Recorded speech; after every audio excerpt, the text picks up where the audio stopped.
Hello student, मैं ममता कुमारी और आप लोग देख रहे हैं हमारा यूट्यूब चैनल। इसके पहले वाले क्लास में पेपर 5 लीनियर अलजेब्रा में देखे थे हम लोग फर्स्ट कंडीशन, सेकेंड कंडीशन और उस पर कुछ बेस्ड क्वेश्चन। अभी हम लोग देखेंगे थर्ड कंडीशन और इस पर भी हम लोग कुछ क्वेश्चन देखेंगे। थर्ड कंडीशन कुछ इस प्रकार से है, transformation of equation by changing the independent variable. इसका एक्सप्लेनेशन कुछ इस प्रकार से है।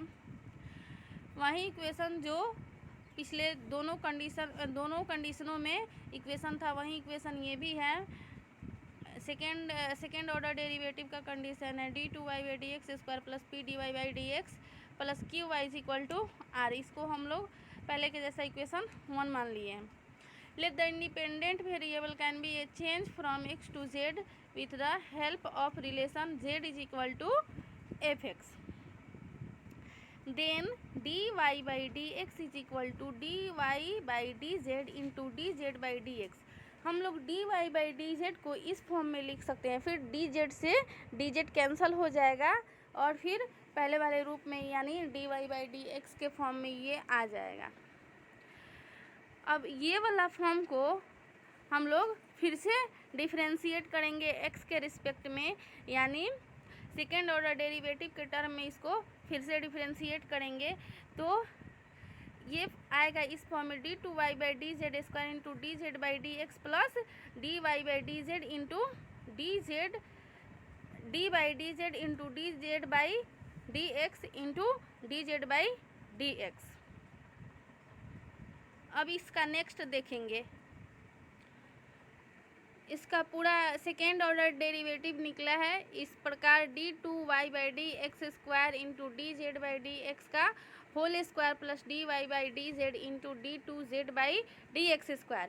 इक्वेशन 1 बिकम्स, यानी इक्वेशन 1 से इक्वेशन 1 में हम लोग इसका वैल्यू पुट कर रहे हैं तो इसका वैल्यू यहाँ पे इक्वेशन 2 में देखेंगे d2y/dz² plus p1dy/dx plus q1y is equal to r1 equation 2।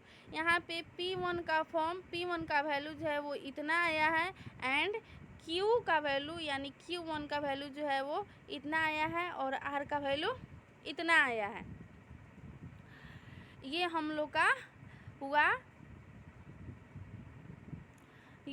का हुआ थर्ड कंडीशन। अब इस पे बेस्ड कुछ क्वेश्चंस भी देखेंगे। पहला क्वेश्चन इसका इस प्रकार है। ऐसा क्वेश्चन CSIR नेट में भी पूछा जाता है, सो स्टूडेंट आप लोग ध्यान से पढ़िएगा और समझिएगा ताकि आप लोग को आगे चल के कोई दिक्कत ना हो समझने में और क्वेश्चन को सॉल्व करने में। x d2y/dx² minus dy/dx plus 4x3y is equal to x⁵। इसका सॉल्यूशन इस प्रकार से है। यहाँ पे हम लोग x को कॉमन कर लिए हैं तो ये इक्वेशन 1 जो है इस प्रकार से आएगा हियर, यानी यहाँ पे p का वैल्यू -1/x, q का वैल्यू 4x² एंड r का वैल्यू x⁴ होगा। Late the independent variable can be change from x to z, यानी x को हम लोग z के फॉर्म में चेंज करेंगे with help of relation z is equal to fx। Then the given equation 1 transformed into d2y/dx² plus p1dy/dx plus q1y is equal to r1।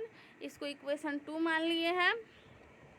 Where जहाँ p का value इतना दिया गया था, q का वैल्यू इतना दिया गया था और r का वैल्यू इतना, कंडीशन से फ्रॉम कंडीशन नंबर 3 से choosing z such that q1 is equal to इतना इज इक्वल टू कॉन्स्टेंट, यानी ये वाला जो फॉर्म है इज इक्वल टू 4 रखा जाएगा, इतना इज इक्वल टू 4। तो इसको कैलकुलेट करने पर 4 से 4 कट जाएगा, बचेगा dz/dx का whole square is equal to x²। फिर स्क्वायर से स्क्वायर कैंसिल हो जाएगा, हम लोग का फॉर्म आएगा इतना, यानी dz/dx is equal to x। dz को एक साइड में रखेंगे और x के पास dx को भेजेंगे, फिर इसका इंटीग्रेशन करेंगे तो dz z में आएगा और x इंटू dx को इंटीग्रेट करेंगे तो x² अपॉन 2 आएगा। यहाँ पे देखिए ये D Z by D X is equal to X है, इसको हम लोग फिर से डिफ्रेंशिएट करेंगे एक्स के रिस्पेक्ट में, यानी इसको बोले तो सेकेंड ऑर्डर डेरिवेटिव में, तो ये इस फॉर्म में आएगा। तब पी का वैल्यू हम लोग इतना लिए थे, इतना के जगह पे हम लोग D Z by D X और D square Z by D X square उसका वैल्यू यहाँ पे रखेंगे, तो इसको कैलकुलेट करेंगे 0 आएगा। क्यू का वैल्यू कांस्टेंट था तो ये कांस्टेंट आएगा, कांस्टेंट में 4 था हम लोग का ये वाला, तो ये यहाँ पे आया। आर का वैल्यू इतना था, तो इतना के जगह पे डी आर बटा D two Z by D X square इसका वैल्यू पुट करेंगे और इसको कैलकुलेट करेंगे तो ये 2x के फॉर्म में आएगा। इक्वेशन 2 बिकम्स, यानी इक्वेशन 2 से D two Y by D X square plus 4y is equal to X square, इसको इक्वेशन 3 मान लिया गया है। The auxiliary equation of 3 is M square plus 4 is equal to 0। तब m का वैल्यू आएगा प्लस माइनस 2 आयोटा। अब देखिए यहाँ पे आयोटा जो है, यहाँ पे आयोटा जब आ जाता है यानी m का वैल्यू प्लस माइनस आयोटा में आएगा तो उसका फॉर्म ऐसे होगा, उसको तोड़ने पर CF का वैल्यू आएगा कॉस थीटा और साइन थीटा में आएगा, यानी C1 cos 2z plus C2 sine 2z, जहाँ C1 और C2 कांस्टेंट टर्म है। Now PI of 3 1 by D square plus 4 into 2x square, यानी अब यहाँ से हम लोग 1/4 को कॉमन करेंगे, तब आएगा 1/1 plus D square by 4 into 2x square. उसको भी हम लोग एक्सप्लेन और आगे सॉल्व करेंगे, तब ये और 1/1 प्लस डी स्क्वायर बाई 4 को ऊपर करेंगे तो ये इन्वर्स में आ जाएगा। मेरे कहने का मतलब ये है कि 1/4 into 1 plus D square by 4 का इन्वर्स इंटू 2z के फॉर्म में आ जाएगा। इसको फिर से कैलकुलेट करेंगे तो इसका ये फार्मूला होता है 1 प्लस एक्स स्क्वायर का होल इन्वर्स, इसका फार्मूला होता है जो इस प्रकार से है, ये वाला टर्म इसी के फार्मूला पे निकाला गया है। तब हम लोग का रिजल्ट आता है 1/2 इंटू जेड। Solution of 3 is y is equal to C1 cos 2z plus C2 sine 2z plus 1/2 X square by 2।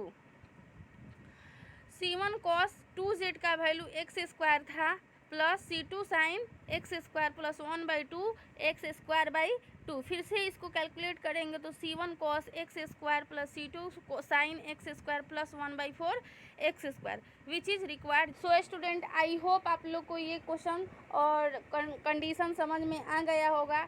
Next condition यानी 4 नंबर कंडीशन हम लोग नेक्स्ट क्लास में देखेंगे, और मेरे चैनल को लाइक शेयर एंड सब्सक्राइब ज़रूर कीजिएगा। Thank you so much.